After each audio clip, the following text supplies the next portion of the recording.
4টি practical tips যেটা করলে আপনার আত্মবিশ্বাস অবশ্যই বাড়বে।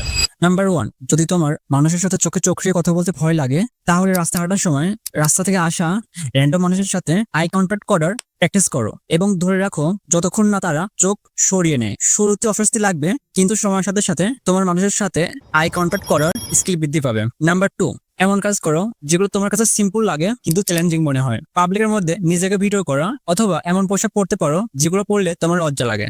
আমরা সাধারণত ইম্বারেস হওয়ার ভয়ে পিছিয়ে যাই, তাই নিজেকে ছোট ছোট ভাবে ইম্বারেস করার প্র্যাকটিস করো। এতে করে তোমার মধ্যে ইম্বারেসমেন্ট সামলানোর ক্ষমতা বেড়ে যাবে। নাম্বার 3, মানুষকে সবসময় নিজের সমান লেভেলে দেখতে শুরু করো। তুমি যদি কাউকে নিজের থেকে উপরে ভাবো, তাহলে তুমি তাকে ইমপ্রেস করার চাপ নিতে শুরু করবে। আবার কাউকে যদি তুমি নিচু ভাবো, তাহলে তুমি রুড আর অহংকারী হয়ে যাবে। তাই যখনই কারোর সঙ্গে কথা বলবে, মনে রেখো তোমার আর তার মধ্যে তেমন কোনো পার্থক্য নেই। শেষ পর্যন্ত তোমরা দুজনই মানুষ। সাম্প্রতিক গবেষণায় দেখা গেছে তোমার বডি ল্যাঙ্গুয়েজ আর পোস্টার তোমার মুড আর কনফিডেন্সকে প্রভাবিত করে। অর্থাৎ শুধু বডি পোস্টার ঠিক করলেই তোমার কনফিডেন্স আর মানসিক অবস্থার সঙ্গে সঙ্গে পরিবর্তন আসবে।